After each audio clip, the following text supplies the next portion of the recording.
Shalom Ibu Bapak dan Saudara, Shalom. Puji nama Tuhan, Tuhan senang melihat kesediaan Ibu Bapak semuanya. Dan terima kasih Om sudah memperkenalkan saya. Tadi saya dulu memperkenalkan, ya nama saya adalah, orang memanggil saya adalah Hansen. Nama saya adalah Choi Hansen, dan disebut juga Rudi Hartono. Maka daripada orang yang benar namanya siapa? Saya sebutkan nama saya adalah Hansen Rudi Hartono. Saya ada satu sisi betul, ini betul, lalu yang benar yang lengkap. Karena ada yang menyebut yang antara Hansen dengan Rudi siapa. Jadi lebih baik saya sebutkan sekalian jadi satu. Kan tidak ada rugi sekarang, apalagi di dalam nama-nama sekarang nanti larinya apa? Nama di dalam pembuatan paspor itu 3 baris ya, 3 baris. Maka kalau 3 baris, nama saya bisa untuk membuat paspor. Itu kan 3 baris. Nah, puji nama Tuhan, ya kita akan belajar bersama suatu kebenaran firman Tuhan yang sebagai tema yang saya kasih tema pada ibadah yang kedua ini adalah janji atau komitmen Tuhan di dalam ibadah.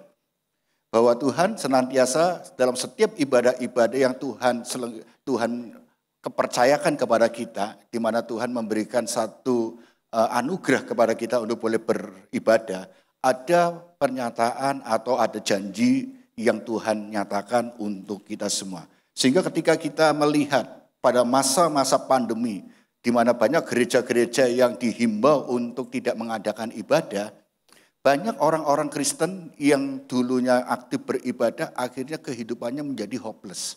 Dia tidak bersemangat lagi, bahkan dari segi pengiringan iman percaya kepada Tuhan juga mengalami penurunan, secara fisik pun juga mengalami kemunduran. Saya tidak melihat jauh-jauh, yaitu dari ibu mamah mertua saya yang tadi pagi saya ceritakan. Dia adalah seorang aktivis yang suka beribadah, orang yang tulus, orang yang tidak ketika dia ikut persekutuan doa, membuat ibadah di mana. Tapi ketika pandemi, beliau tidak bisa ikut ibadah lagi. Karena persekutuan doa yang dia adakan di tengah-tengah kampung oleh warga disuruh tutup sementara. Ibadah gereja juga diadakan, yang diadakan di gereja juga dihimbau untuk online semuanya. Sehingga dia di rumah dengan mengalami tidak ada kegiatan ibadah, akhirnya hopeless. Nah, ketika hopeless itulah muncul penyakit yang lain-lain. Nah, ketika dia muncul penyakit, kemudian hopeless, akhirnya dia mulai kemunduran semuanya. Ingatannya mundur, fisiknya mundur, keimanannya juga mundur. Dan mulailah muncul ketakutan-ketakutan di dalam menghadapi kehidupan, takut menghadapi kematian, takut mimpi dengan alam-alam roh yang di bawah sadar itu muncul semuanya, saudara. Inilah menjadi tanggung jawab kita, orang-orang yang percaya di dalam Tuhan untuk menguatkan mereka. Nah, oleh karena itulah dalam setiap ibadah yang diselenggarakan, disitulah terkandung janji Tuhan baik untuk masa kini ataupun masa yang akan datang. Kita buka di dalam 1 Timotius pasal 4 ayat 7 sampai dengan 9. 1 Timotius pasal 4 ayat 7 sampai dengan 9, demikian firman Tuhan. Tetapi jauhilah tahayul dan dongeng nenek-nenek tua. Latihlah dirimu beribadah, latihan badani terbatas gunanya. Tetapi ibadah itu berguna dalam segala hal karena mengandung janji baik untuk hidup ini maupun untuk hidup yang akan datang. Ayat 9, perhatikan. Perkataan ini benar dan patut diterima sepenuhnya. Ibu, bapak, dan saudara yang dikasihi Tuhan Yesus Kristus. Ketika kita berbicara ibadah, apa sih keuntungan kita beribadah? Banyak orang yang mengatakan ibadah itu kita membuang waktu. Sehingga muncullah gerakan ada yang disebut gereja tanpa bangunan.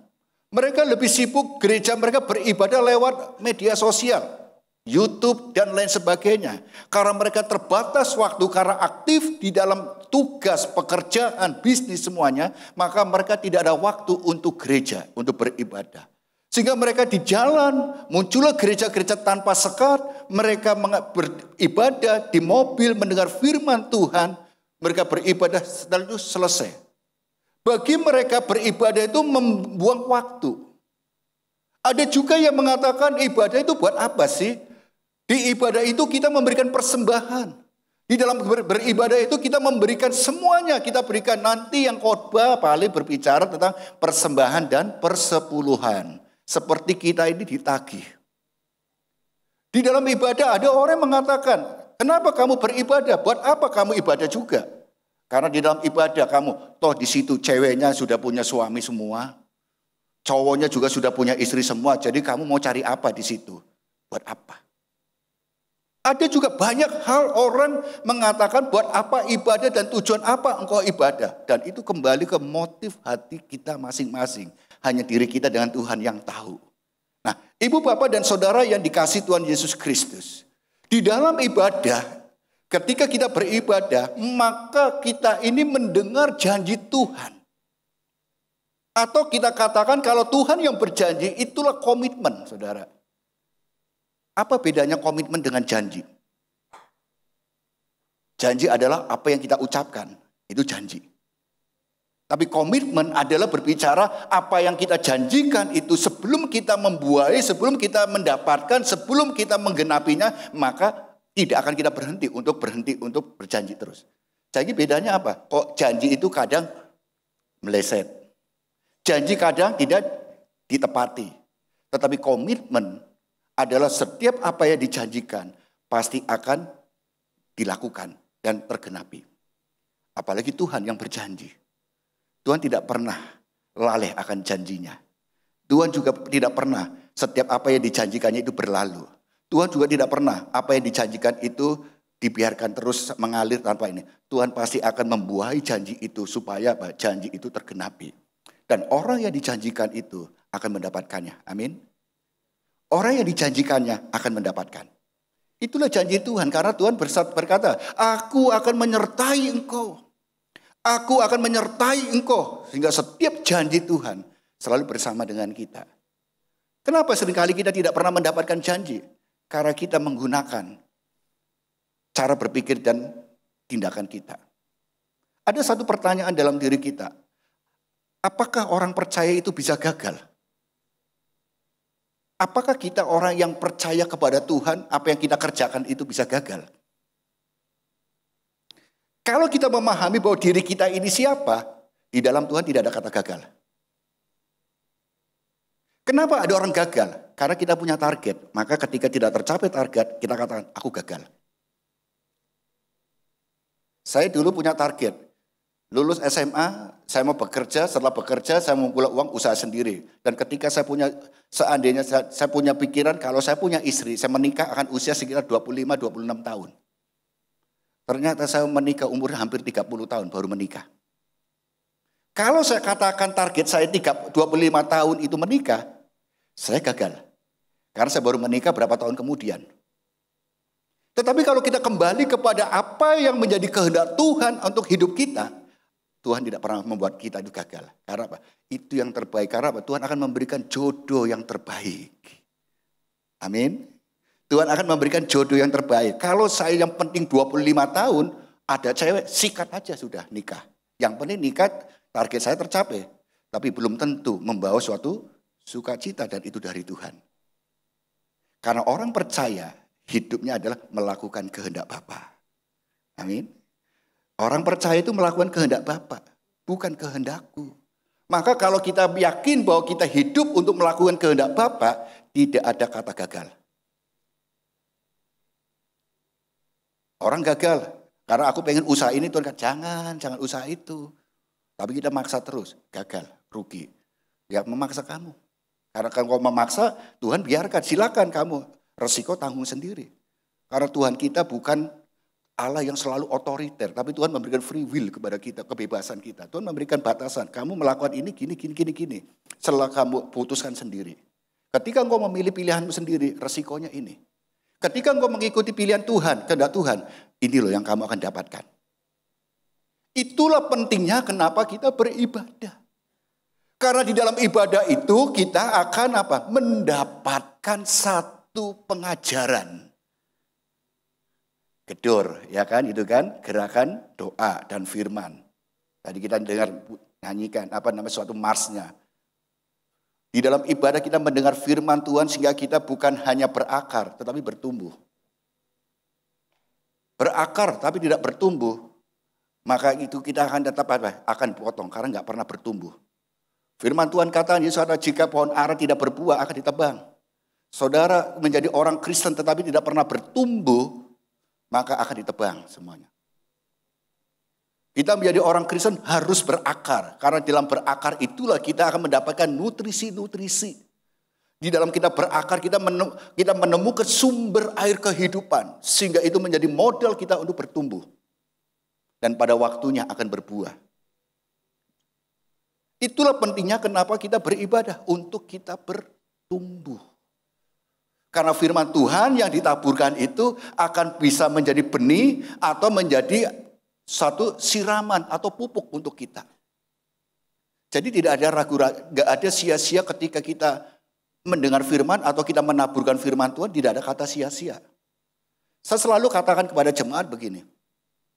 Saudara, kita jangan berpikir aku itu mengidol aku bertumbuh di sini karena si A, si B, si C, si D.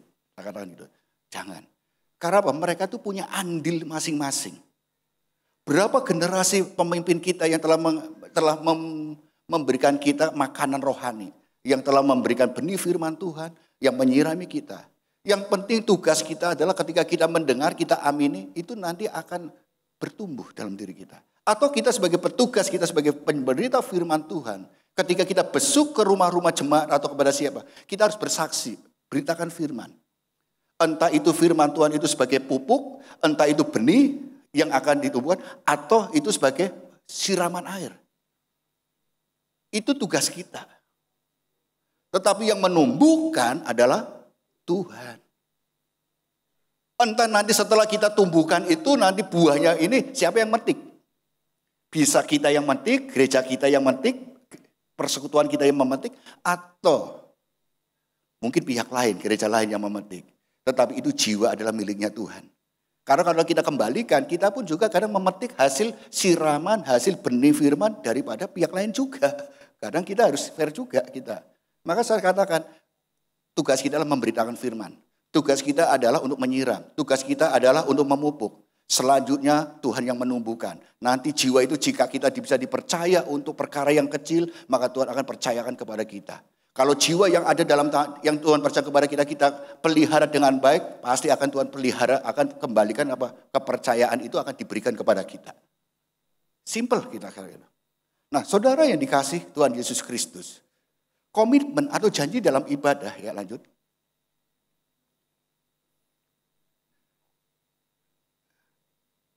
Janji di dalam ibadah, Tuhan berjanji akan memberikan kita apa? Ketika kita beribadah, kita akan diberikan suatu kehidupan untuk masa kini, janji Tuhan. Dan yang kedua adalah hidup yang akan datang. Mengandung janji untuk saat ini dan akan datang. Berbicara saat ini, maka itu akan kita dalam ibadah akan mendengar pengajaran akan firman Tuhan. Di dalam pengajaran firman Tuhan, itulah yang akan kita mendapatkan hikmat dan penghiburan daripada Tuhan. Yang lemah dikuatkan ketika kita datang dengan hopeless, dengan masalah yang ini. Firman Tuhan mengatakan demikian kita dikuatkan. Itulah dalam ibadah. Ketika kita berusaha, kita lagi ngalami jalan buntu. Ketika kita beribadah, firman Tuhan akan memberikan kekuatan kita lewat ajaran-ajaran itu. Kita diberi hikmat sehingga kita menemukan solusi. Itu dalam ibadah. Yang kedua juga di dalam hal kualitas iman. Kualitas iman itu berbicara bukan iman yang mati, tapi iman yang bertumbuh. Di dalam ibadah kita mendengar firman, itu ya sebagai siraman kita, pupuk bagi kita. Sehingga iman kita akan naik level. Di dalam ibadah itu kita mendengar puji-pujian yang menguatkan. Di dalam ibadah kita mungkin mendengarkan kesaksian-kesaksian. Itu akan menguatkan iman kita. Jadi kita belajar kehidupan itu bukan dari apa yang kita alami. Kita bisa belajar dari pihak-pihak yang lain. Kita belajar dari pihak-pihak yang lain. Juga jangan berbicara tentang mujizat-mujizat yang kita dengar. Tetapi kegagalan orang itu kita dapat pelajaran. Saya selalu belajar kepada orang tentang suatu pembelajaran. Orang yang gagal itu kita bisa pelajari supaya kegagalan itu tidak menimpa saya.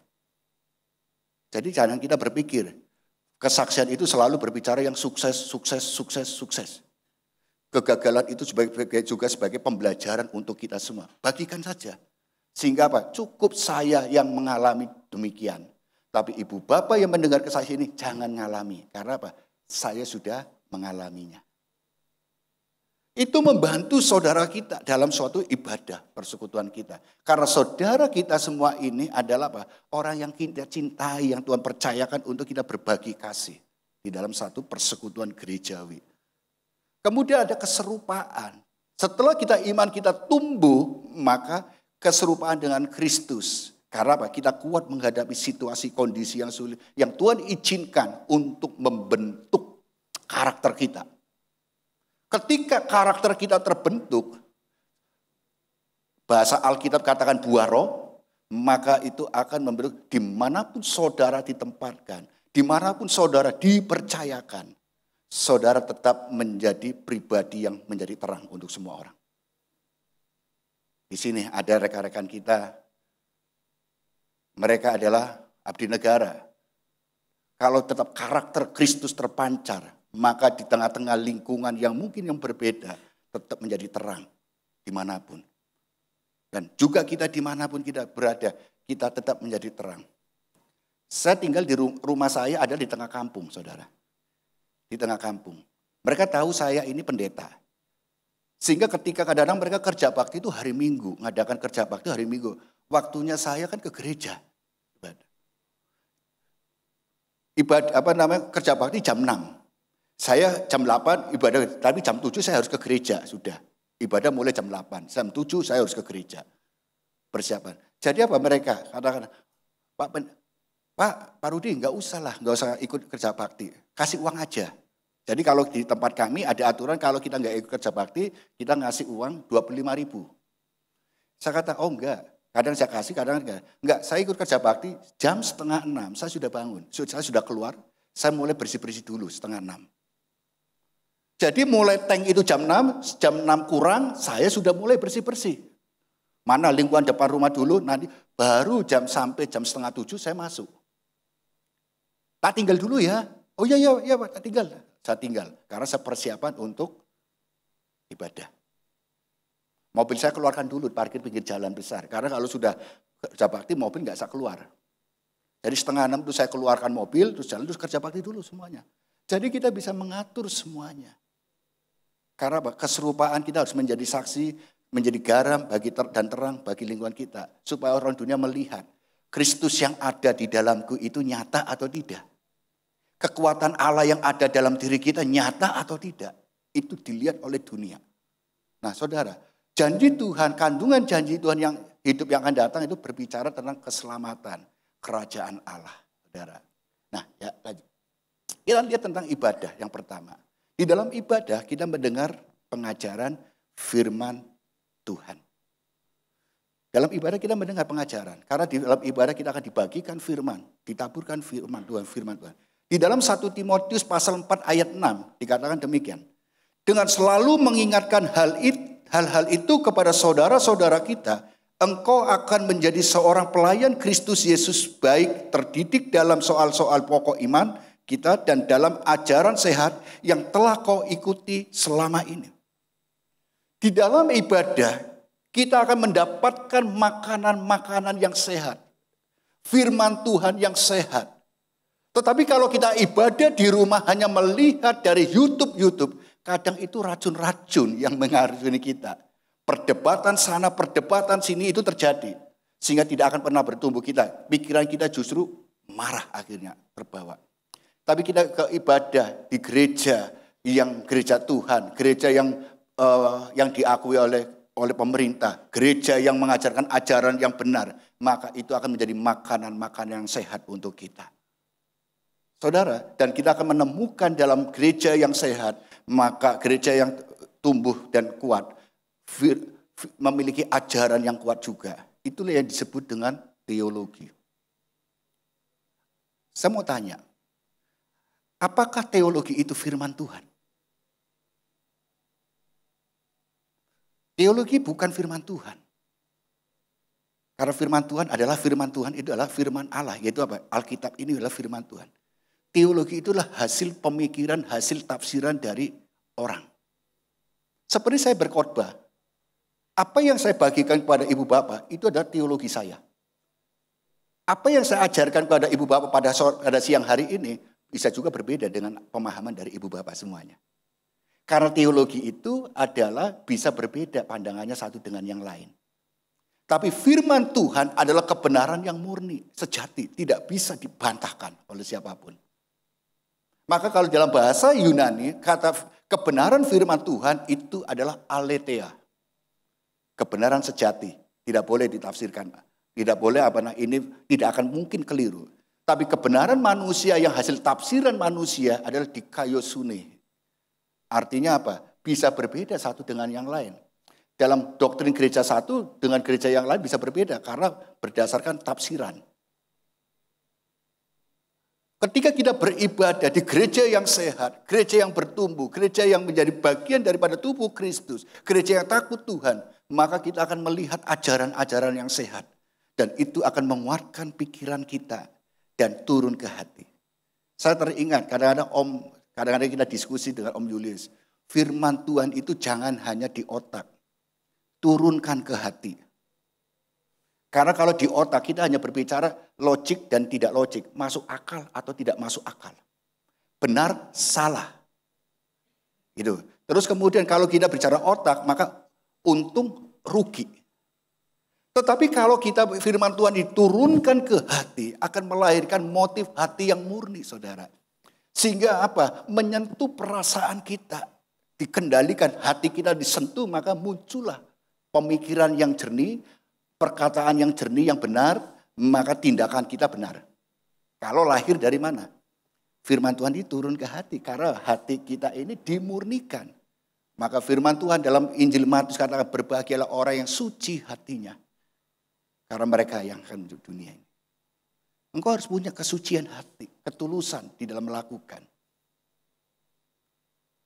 Nah, Ibu Bapak, dari firman Tuhan itulah kita mendapat pengajaran sehingga kita bisa membedakan pengajaran mana yang sesat. Mujizat, dongeng, mitos, apa bedanya? Seperti Timotius diajarkan oleh Paulus, hati-hati dengan dongeng-dongeng nenek-nenek tua. Karena di dalam lingkungan kita ini kita tidak terlepas dengan namanya budaya. Di sekitar kita tidak terlepas dengan tradisi. Apalagi dalam lingkungan kita juga kita terikat dengan keluarga kita adalah persembahan kepada leluhur-leluhur kita. Bagaimana kita di dalam keluarga besar yang masih percaya dengan persembahan leluhur-leluhur kepada leluhur-leluhur, bagaimana? Saya ditanya jemaat, saya ajarkan, Pak boleh nggak kita ini ke kuburan? Boleh, saya katakan. Tapi nggak boleh sembahyang. Kamu apa? Hormatilah ibu bapakmu. Ibu bapak itu berbicara juga nenek moyang kita. Harus dibedakan antara sembahyang, persembahan dengan menghormati. Penghormatan itu adalah seperti kita kalau penghormatan kita adalah di jalan tadi kita dengan nunduk, itu penghormatan. Merawat mungkin makam itu adalah sebagai prasasti orang yang telah berjasa di dalam hidup kita, dimakamkan di sini, kita rawat. Tetapi yang tidak boleh adalah kita sembahyang di situ. Karena persembahan kita, sesembahan kita hanya untuk Tuhan. Hanya untuk Tuhan yang kita sembah. Tetapi penghormatan kepada semua orang kita harus menghormati, baik kepada leluhur-leluhur kita hormati. Tetapi tidak boleh sembahyang, gitu. Karena sembahyang itu hanya untuk beribadah itu hanya kepada Tuhan. Itu harus kita membedakan antara sembahyang dengan penghormatan. Itu harus bisa membedakan. Nah, Ibu Bapak, dongeng mitos itu ada di sekitar kita. Kadang kita membedakan dengan mujizat. Itu tidak ada sulit untuk membedakan. Petrus berjalan di atas air. Bagi kelompok tertentu itu dongeng, itu mitos. Tetapi kita bagi orang percaya, Petrus berjalan di atas air adalah fakta. Karena di dalam Tuhan sanggup melakukan segala perkara.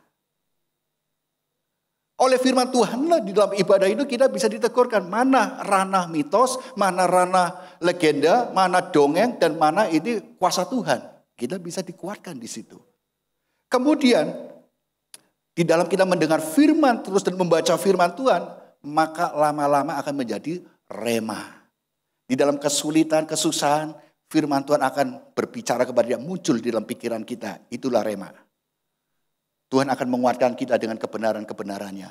Dan kita menjadi orang pribadi yang kuat menghadapi situasi yang sulit, badai apapun kita dapat mengatasinya.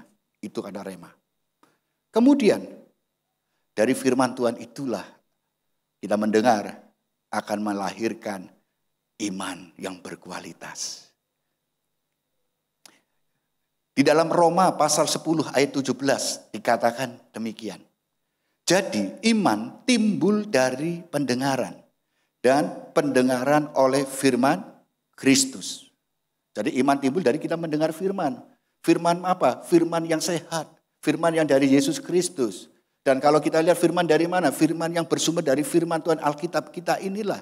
Yang ditafsirkan oleh hamba-hamba Tuhan yang apa? Yang dekat dengan Tuhan. Maka itu akan menghasilkan ajaran-ajaran dan kualitas iman yang meningkat. Ibrani pasal 11 ayat 1 apa sih definisi iman? Iman adalah dasar dari segala sesuatu yang kita harapkan. Dan bukti dari segala sesuatu yang tidak kita lihat. Garis bawahi kata dasar dari segala sesuatu yang kita harapkan dan bukti dari tidak kita. Jadi iman itu berbicara sesuatu yang belum kita terima. Sesuatu yang belum kita dapatkan. Tapi kita punya pengharapan. Walaupun kita belum mendapatkan. Jadi iman itu selalu berbicara tentang apa? Ketaatan kita. Orang mengatakan, orang beriman itu dikatakan iman, aku punya iman yang, ayo imanolah, kamu berimanlah. Kalau kamu ingin sembuh, beriman. Doakan, nanti kamu sakit akan sembuh. Jadi iman itu selalu dikonotasikan adalah jika engkau sakit, kamu berdoa, sembuh, maka kamu beriman. Jika kamu membutuhkan sesuatu, kamu mendapatkan, itu beriman. Jika kamu inginkan ada masalah, ada jalan keluarnya, itu beriman. Persoalannya adalah ketika kita berdoa, seringkali kita sakit tapi kita nggak disembuhkan. Apakah kita disebut orang beriman atau tidak? Faktanya kadang-kadang kita punya masalah, kita sudah berdoa, tetapi tidak ada jalan keluar rasanya. Apa kita disebut orang beriman atau tidak? Rasul Paulus berdoa, ada duri dalam dagingku. Dia sudah berdoa, tapi masih tetap ada sakit. Apakah Paulus disebut orang tidak beriman? Dia beriman. Karena iman adalah sesuatu yang belum pernah kita lihat. Iman adalah pengharapan yang belum kita dapatkan. Tapi aku yakini itu yang terbaik untuk kita. Jadi makna iman yang benar adalah apa? Taat, penurutan kepada yang dipercayai. Saudara, siapa pribadi yang saudara percaya dijadikan Tuhan oleh kita?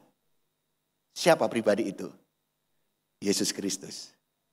Maka jadikanlah Yesus Kristus itu contoh, teladan, patron di dalam hidup kita. Yesus berdoa, kalau boleh lalukan cawan ini, tapi dia tetap mengalami masalah. Penderitaan, tapi itu jalani. Yesus tidak pernah membantah, Yesus tetap taat menjalaninya. Sehingga kalau kita berbicara iman adalah mempercayai bahwa Kristus sanggup melakukan hal-hal yang besar dan yang mustahil bagi manusia. Itulah iman, saudara. Walaupun belum kita dapatkan, aku tetap beriman. Karena iman itu berbicara tentang ketaatan, kesetiaan, dan ketekunan kita mengiring Tuhan. Walaupun aku tidak disembuhkan, aku tetap percaya kepada Yesus. Walaupun masalahku belum ada selesai, tapi aku percaya pada waktunya akan selesai. Walaupun kita belum mendapatkan, tapi aku percaya suatu saat aku akan mendapatkan yang terbaik dari Tuhan. Walaupun iman itu berbicara, walaupun apa yang aku harapkan tidak sesuai, maka aku tetap percaya kepada Tuhan. Karena Yesus sudah memberi contoh ketaatan, kesetiaannya di dalam menjalani kehendak Bapa untuk kita semua. Maka ketika kita disebut orang beriman, menyebut diri kita orang beriman, sudahkah kita taat dan setia sampai mati? Bukan apa yang kita harapkan, aku minta, aku sesuatu, bukan. Tapi apa yang aku harapkan, apa yang aku minta, apapun yang terjadi, aku tetap mengiring Tuhan. Aku tetap percaya kepada Tuhan. Aku tetap taat dan menurut kehendak Tuhan. Itulah yang disebut iman. Ibu Bapak, masih mengatakan Ibu Bapak adalah orang beriman? Apakah Ibu Bapak orang beriman? Tunjukkan ketaatan, kesetiaan di dalam mengikut Tuhan. Walaupun kita tidak mendapatkan apa yang kita harapkan, walaupun Kita berdoa sakit yang kita derita tidak disembuhkan Tuhan. Tapi aku percaya, tetap percaya. Tuhan pasti memberi yang terbaik untuk kita. Amin. Tuhan pasti memberi yang terbaik. Walaupun kita secara fisik tidak disembuhkan. Tetapi hati kita tetap melekat kepada Tuhan. Karena jiwa kita, roh kita akan kembali kepada Bapa. Dan disediakan tempat bagi kita semua. Amin. Inilah iman. Ingatlah saudara, taat kepada kehendak Tuhan tidak selalu mendatangkan kenyamanan bagi daging. Tetapi pasti mendatangkan kebaikan menurut kriteria Tuhan. Orang taat itu nggak gampang.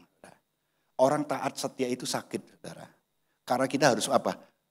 Harus menyelaraskan dengan maunya Tuhan. Daging itu lemah, roh itu penurut. Ketika kita ingin mematikan daging kita yang mau mengikuti keenakan sendiri, itu sakit, saudara. Tetapi jika kita tetap beriman, mengikuti kehendak Tuhan, pasti akan mendatangkan kebaikan untuk kita semua. Tadi pagi saya cerita bagaimana ketika saya harus menerima estafet pengembalaan. Saya diberikan satu tentang apa? Tadi saya cerita tentang apa? Saya menikah, satu istri dapat dua. Buy one get two, saudara. Menikahi satu istri, anaknya langsung dapat orang tua dua. Ikut saya. Paketnya, saudara. Kemudian kami rawat semuanya, kemudian di akhir tahun yang lalu, pandemi. Kemudian mami mertua itu akhirnya kena diabetes, saudara. Kakinya luka. Lalu siapa yang mau merawat? Kalau saya ke dokter, takut diamputasi. Akhirnya mau nggak mau, kalau saya memanggil suster atau perawat, sehari itu berapa di Surabaya itu 250.000 satu hari kalau sekali kedatangan. Dikalikan berapa? Akhirnya saya bertekad saya rawat sendiri. Saya telepon sama teman, dokter, caranya bagaimana untuk merawat? Akhirnya saya diajari cara merawat luka diabetes itu begini, saya jalani. Setiap hari pagi, sore saya beli obatnya apa, saya bersihkan lukanya. Kemudian saya kuatkan, lukanya tidak hanya saya bersihkan, tapi imannya, semangatnya saya tumbuhkan kembali untuk tetap berharap kepada Tuhan. Hati gembira adalah obat. Mami, hati yang gembira adalah obat. Selalu saya tanamkan itu dalam pikirannya dia supaya dia percaya kepada Tuhan. Dia sudah hopeless, saudara. Jalan gak bisa. Dia takut diamputasi. Saya rawat lukanya pagi, sore, hatinya supaya bagaimana bersuka cita. Saya bawa terus saat ini. Ke gereja saya dorong pakai kursi roda. Karena bagi saya percaya punya keyakinan iman timbul dari pendengaran. Kalau dia datang keluar dari rumah untuk beribadah, maka iman itu akan tumbuh. Dan iman itu tumbuh akan membuat dia itu semangat. Hati gembira adalah obat dan dia menjadi imannya itu yang menyembuhkan dia. Singkat cerita akhirnya dirawat dalam waktu 3 bulan. Akhirnya sembuh luka itu. Sembuh dalam 3 bulan. Ketika sembuh itu baru saya dipercayai untuk sebuah penggembalaan, saudara. Baru saya berpikir ternyata Tuhan memberikan ujian satu. Merawat seorang yang sakit, mami mertua yang sakit itu saya rawat sampai dia sembuh lukanya. Setelah dia sembuh, Tuhan percayakan yang lebih lagi, yaitu merawat jiwa-jiwa satu jemaat, saudara. Saya tidak tahu, saya tidak berpikir penggembalaan suatu gereja. Tetapi ketika Tuhan membawa kita, saya tidak tahu apa yang terjadi di depan, apa yang kita di depan seperti apa, saya tidak tahu. Tapi yang saya lakukan adalah saya jalani hari demi hari. Saya hanya merawat mami supaya sehat, supaya sembuh. Pokoknya hanya berpikir itu. Setelah itu Tuhan sembuhkan. Ternyata Tuhan memberi kepercayaan lebih lagi. Saudara, iman itu adalah taat dan setia. Kita tidak tahu apa yang terjadi ke depan. Kita tidak akan tahu terjadi apa yang di depan itu seperti apa. Tetapi kita harus punya pikiran. Kesusahan sehari cukuplah untuk sehari. Esok ada kesusahannya sendiri. Fokus pada kerajaan Allah. Itulah firman Tuhan. Dan kalau kita melihat, janji Tuhan juga banyak hal, saudara. Sehingga kalau kita lihat, saudara,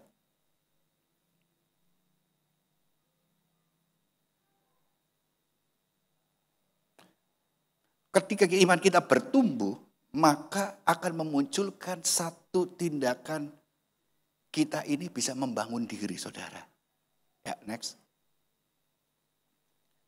Di dalam ibadah, iman kita bertumbuh, otomatis kehidupan kita, pribadi kita akan bertumbuh, saudara. Membangun diri. Karakter kita akan muncul, integritas itu kelihatan, dan itu akan membentuk kepribadian kita. Pribadi-pribadi yang menjadi saksi bagi Kristus. Sehingga kita menjadi suratan Kristus yang terbuka, yang dibaca oleh semua orang. Sehingga kita menjadi saksinya Tuhan dimanapun kita berada. Karena apa? Gambar diri Allah ada dalam diri kita. Gambar dan rupa Allah yang telah rusak karena dosa sudah dipulihkan dalam diri kita dan itu dipancarkan oleh kita. Sehingga kita lihat di dalam 1 Timotius pasal 4 ayat 12 dan 14. Jangan seorang pun menganggap engkau rendah karena engkau muda. Jadilah teladan bagi orang-orang percaya dalam perkataanmu, dalam tingkah lakumu, dalam kasihmu, dalam kesetiaanmu dan dalam kesucianmu.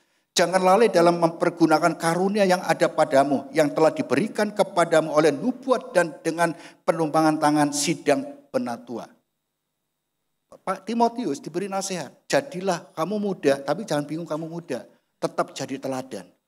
Kita ini orang Kristen, orang percaya harus menjadi teladan bagi orang-orang yang belum percaya Tuhan. Kita ini terang. Terang akan berfungsi maksimal jika kita ada dalam kegelapan. Betul?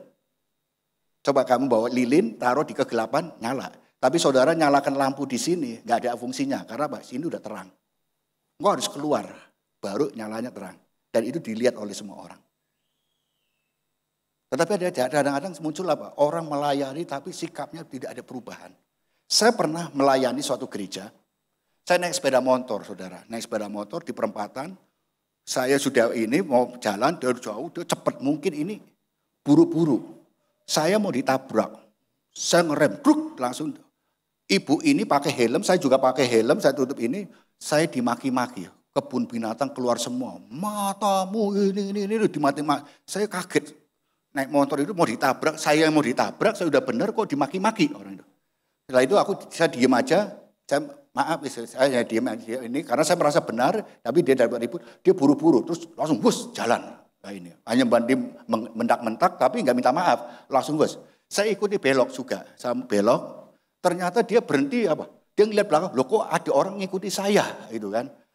Di gereja itu ibu ini yang sepeda motor itu berhenti, ternyata aku juga berhenti juga di situ. Dia kaget, loh kok berhenti juga ngikuti lagi, gitu kan? Setelah itu dia masuk, saya juga masuk ke gereja itu. Setelah saya buka ini kan jaket saya taruh ini, saya pakai dasi saudara. Baru dilihat, yo sing tak maki-maki pendetone gitu. Yang tak maki-maki itu pembicaranya, pengkhotbahnya. Dan yang saya maki, yang ibu-ibu yang maki-maki itu pemimpin pujian, saudara. Gitu. Jadi ibu itu yang memimpin pujian. Saya yang khotbah. Ketika dia lagi langsung masuk buru-buru, saya langsung dalam dengan pada, loh kok bapak ini? Dia langsung lemes, saudara. Langsung, wah minta ampun, maaf. Saya hanya ketawa-ketawa aja saudara, gitu kan? Karena dia mau tugas itu, mungkin buru-buru dia itu. Saya malah, paling buru-buru. Tapi yang saya kebun binatang itu keluar dari mulutnya itu. Yang sebentar akan memuji Tuhan, kebun binatang keluar saudara di situ. Itu Tuhan izinkan itu apa? Akhirnya dia harus berubah, saudara. Dan kesaksian dua pernah, saudara. Saya khotbah, ada seorang ibu. Seorang ibu. Dia itu ya orangnya sederhana. Lalu dia bercerita, Bapak Ibu tadi saya lewat kampung mau ke gereja, orang-orang lihat saya. Ada anak-anak muda itu nongkrong, kemudian lewat, kemudian dia ibu saya bilang, aku disuiti saudara. Dia ibu ini umur 60 tahun. Saya lewat depan gang, ada anak-anak muda ini duduk-duduk, saya disuiti, sweet gitu kan. Lalu dia berpikir, dia cuek, tapi dalam perjalanan bilang, kok anak-anak muda ini kok nyuiti saya? Apakah aku cantik ya? Dia gini sampai di akhir berpikir, aku cantik mungkin kok disuiti gitu. Ketika dia saksi itu saya memperhatikan. Iya ya, apakah cantik ya? Lalu saya fokus serius, tak perhatikan ini ibu ini yang saksi ini. Ayu enggak yo? Langsung saya perhatikan, cantik enggak? Tadi dia ngomong, apakah aku cantik? Baru pertanyaan saya mulai meyakinkan, cantik enggak ya? Ibu-ibu umur 60 tahun. Setelah tak perhatikan, cantik relatif. kulitnya bukan kulit yang putih. Tapi ketika dia memimpin pujian, sukacita. Baru saya kesimpulan, iya, ketika dia memuji Tuhan kelihatan cantik. Karena apa? Dia sukacita ke gereja gak buru-buru, jalan dengan sukacita. Ke ibadah dengan sukacita, ternyata kecantikannya itu keluar dari apa? Inner beauty-nya. Yang dari dalam itu keluar, saudara. Bukan karena apa? Lipstick dan bedaknya, saudara. Inner beauty, saudara. Maka karena itulah saya katakan ketika dia itu, saya perhatikan, iya ibu cantik bu, inner beauty-nya keluar. Maka bapak-bapak puji Tuhan lewat kesaksian ibu ini kita diteguhkan. Kurangi uang belanja ya, jangan buat beli supaya pembelian lipstik dan bedak itu berkurang ya kan. Ibu-ibu jangan pamer bedak dan lipstik. Karena kecantikan itu muncul dari apa? Persekutuan kita dengan Tuhan. Kuatkan dan banyaklah berdoa persekutuan dengan Tuhan, maka kecantikan yang dari dalam akan keluar. Bedak lipstik tidak ada faedahnya. Setelah ibadah ibu-ibu diprotes, Pak Pendeta jangan gitu, nanti uang belanja aku dikurangi nanti. Inner beauty itu muncul saudara. Nah, oleh karena itulah keteladanan itu penting. Kita sebagai pelayan Tuhan penting memberikan teladan untuk mereka. Karena dilihat oleh orang. Ekspresi kita itu dilihat oleh semua orang. Dan juga ibu bapak sebagai orang percaya kepada Tuhan Yesus Kristus datang ibadah. Keluar, bukakan, ekspresikan iman percaya kita kepada Yesus Kristus di tengah-tengah masyarakat. Saya yakin dan percaya gereja Tuhan di tempat ini akan dipenuhi jiwa-jiwa. Lewat kesaksian ibu bapak, ekspresi dari keimanan saudara. Menjadi suratan Kristus yang terbuka dibaca oleh semua orang. Gitu. Amin. Nah, sehingga buah roh itu muncul, jadilah teladan dalam perkataan, tingkah laku, kasih, kesetiaan, kesucian. Dan itu akan menghasilkan buah roh. Karunia itu penting. Karena karunia Tuhan berikan anugerah kepada kita untuk melengkapi pelayanan pekerjaan Tuhan. Tetapi yang utama adalah buah rohnya. Banyak orang jatuh, punya talenta, karunia luar biasa, tapi jatuh. Karena apa? Tidak diimbangi dengan karakter yang kuat, buah rohnya tidak muncul. Sehingga dia ingin apa? Entertain, pamer, dan sebagainya. Ketika goncangan datang, jatuh. Apapun yang kita miliki, itu adalah kasih karunia Tuhan. Maka perlu ada satu karakter yang kuat, yang lahir dari buah Roh Kudus yang melekat kepada kita, kita munculkan dalam kehidupan kita. Maka kepercayaan apapun, jabatan, harta, kekuatan, dan lain sebagainya, kita bisa menggunakan semuanya untuk hormat kemuliaan Tuhan. Saudara yang dikasih Tuhan Yesus Kristus, ya lanjut. Renungkan tentang hal ini. Pengalaman adikodrati tidak selalu berbanding lurus dengan kualitas kerohanian, bahkan moralitas seseorang. Jadi saudara punya karunia apapun, berapa karunia, tidak berbanding dengan apa? Dengan kualitas kerohanian saudara. Jadi jangan berpikir orang yang punya karunia itu rohaninya luar biasa, tidak. Karunia itu pemberian Tuhan. Jika Tuhan izinkan, Tuhan mau, Tuhan akan berikan. Tetapi jika tidak diimbangi dengan buah roh, karakter yang kuat, bisa jatuh. Bila Tuhan pandang perlu untuk efektif pelayanan, Tuhan dapat mengaruniakan kepada siapapun yang dikehendakinya. Itulah karunia. Ibu bapak, di dalam ibadah mengandung dua. Yang pertama hidup saat ini dan hidup yang akan datang. Hidup yang akan datang itu berbicara tentang keselamatan hidup kita. Nah, oleh karena itulah di dalam 1 Timotius pasal 4 ayat yang ke-16 dikatakan, awasilah dirimu sendiri dan awasilah ajaranmu. Bertekunlah dalam semuanya itu karena dengan berbuat demikian engkau akan menyelamatkan dirimu dan semua orang yang mendengar engkau. Nasihat Paulus kepada Timotius di dalam ibadah, kita harus selalu ketika ibadah itu menjadi cermin diri kita. Cermin Injil. Siapakah aku? Kalau kita berpadanan dengan Injil akan keluar kehidupan Injil dalam hidup kita. Menjadi cermin dalam diri kita. Yesus sukacita, kita pun sukacita. Yesus penuh kasih, kita pun ada kasih. Itu adalah cermin diri kita. Nah, di dalam cermin diri kita ini, Kita mendengar apa, ajaran apa. Ya, itulah yang bisa menyelamatkan kita, ajaran yang sehat atau tidak. Maka saya selalu berpikir, aku harus selalu mengawasi ajaranku. Jangan sampai ajaran saya itu menyesatkan orang. Sadar tidak sadar, kalau kita menyesatkan orang, kita telah membawa mereka kepada jalan yang salah. Maka kita perlu awasilah diri kita, ajaran kita harus mengawasi terus. Karena inilah perintah Tuhan. Ketika kita berjumpa dengan orang-orang di sekitar kita, banyak yang menjengkelkan. Tapi Tuhan izinkan orang-orang yang menjengkelkan dan bikin kita gemas, bikin kita marah. Tuhan izinkan itu untuk membentuk karakter kita. Katanya kita ingin sabar. Oh, kok ketika kita ingin sabar, dilalah kalau kita orang-orang Jawa katakan, atau kita dipertemukan dengan orang, suamiku biasanya sabar, kok ingin jengkelkan. Aku ingin sabar, istriku hari ini kok bikin jengkel. Sadar tidak sadar, Tuhan sedang menjawab doa kita. Banyak orang Kristen senang berdoa, tapi tidak suka untuk menjalani jawaban doa. Doa senang, menangis di ruang doa, kuku nangis sesenggukan. Tapi sebenarnya Tuhan kasih, kamu harus lakukan ini, enggak mau. Kalau kamu pengen makan, kerja. Orang hanya pengen doa, Tuhan aku lapar, aku pengen makan. Tuhan jawab, kerja. Tapi orang enggak mau, pengennya doanya pengen makan, tapi tidak mau kerja. Padahal jawaban Tuhan simple, kerja, kamu akan dapat makan. Tapi doanya, aku pengen makan Tuhan, lapar, kerja. Males kerja, capek. Kalau saudara berdoa kepada Tuhan, memohonkan permohonan-permohonan, Tuhan sudah dengar dan Tuhan memberikan jawaban. Tinggal kita tuh menunda, kadang-kadang kita menunda-nunda bahkan tidak mau mengerjakan jawaban itu. Orang sekitar kita Tuhan bentuk untuk membentuk kita. Oleh karena itulah saudara kalau ketemu dengan orang ada satu yang perlu menjadi suatu perenungan untuk kita bersama.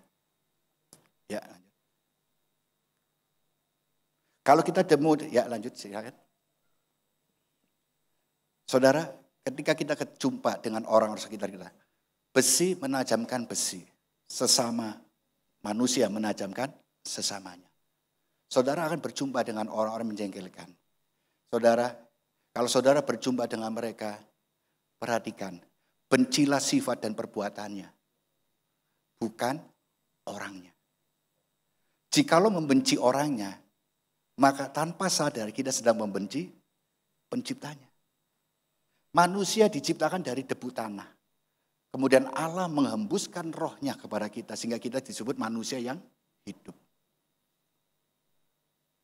Kita tercipta dari suku bangsa apapun, kita tidak bisa memilih. Rambut apapun tidak bisa memilih. Dan Tuhan sayang jiwa manusia. Maka roh itu harus kembali sayang dengan jiwa. Tuhan adalah adil, menciptakan manusia itu baik semuanya.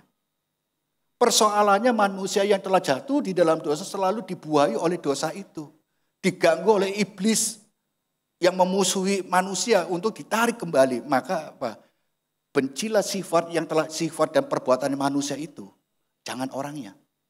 Orangnya itu perlu kita kasihi supaya dia itu kembali kepada jalan yang benar. Karena orangnya inilah ada roh di dalamnya yang akan dikembalikan kepada Bapa di surga. Maka jiwanya itulah yang perlu kita menangkan.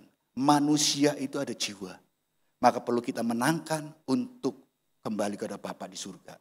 Perbuatannya, sifatnya boleh saudara benci. Tetapi kembalikan pribadi ini untuk kembali kepada Tuhan. Saya selalu, banyak orang sekitar kita.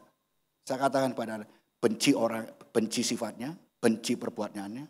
Orangnya kamu konselingi, kamu dekati untuk kembali kepada jalan yang benar.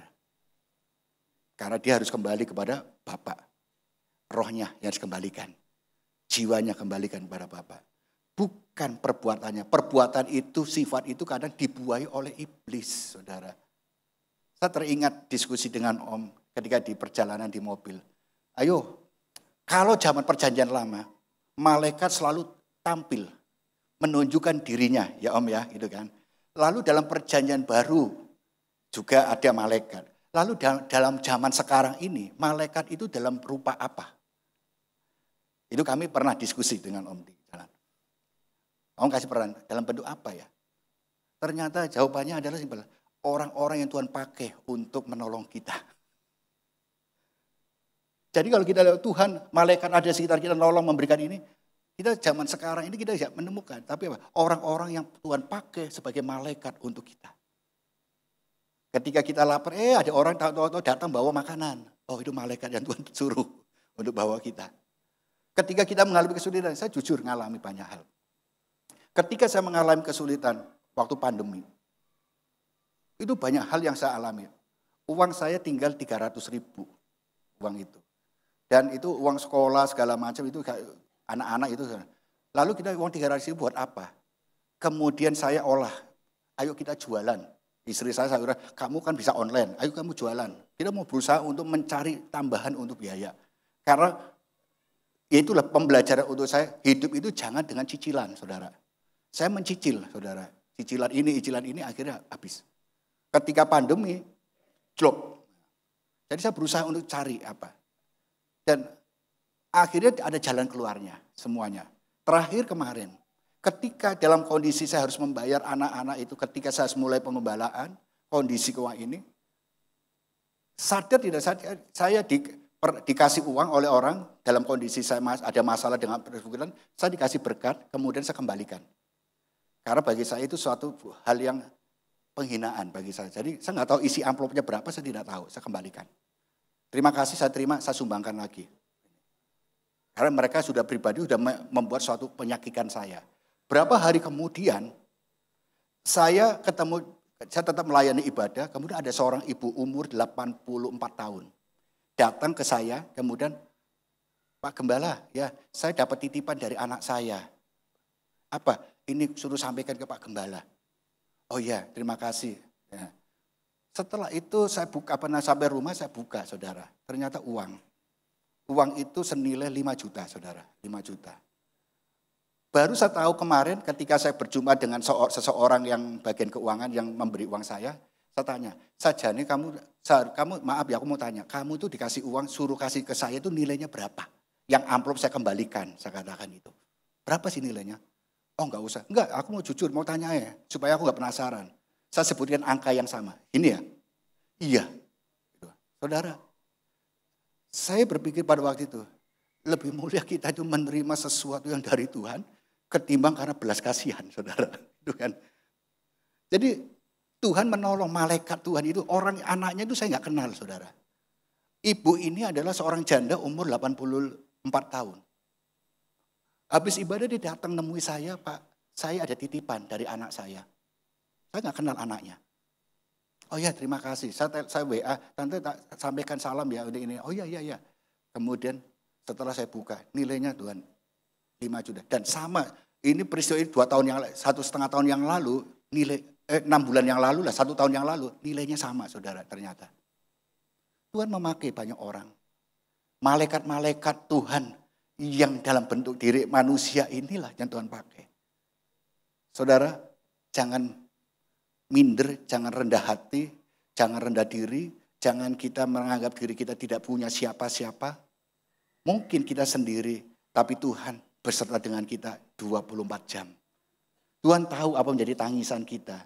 Tuhan tahu apa menjadi pergumulan saudara. Tuhan tahu apa menjadi kebutuhan saudara. Percayalah Tuhan, keimanan kita yang Tuhan tunjukkan. Taat setia sampai mati. Penyertaan Tuhan tidak pernah tergoyahkan oleh ruang dan waktu. Jangan percaya kepada Tuhan karena pertolongan buah-buahnya. Tetapi percaya kepada Tuhan karena ketaatan kita, kesetiaan kita kepada Tuhan. Jangan jadi kita orang beriman seperti Thomas yang penuh keraguan. Bukti dulu baru aku percaya. Tetapi kita harus jadikan, aku percaya walaupun belum terbukti. Karena Tuhan pasti memberi yang terbaik sesuai waktunya Tuhan. Amin firman Tuhan.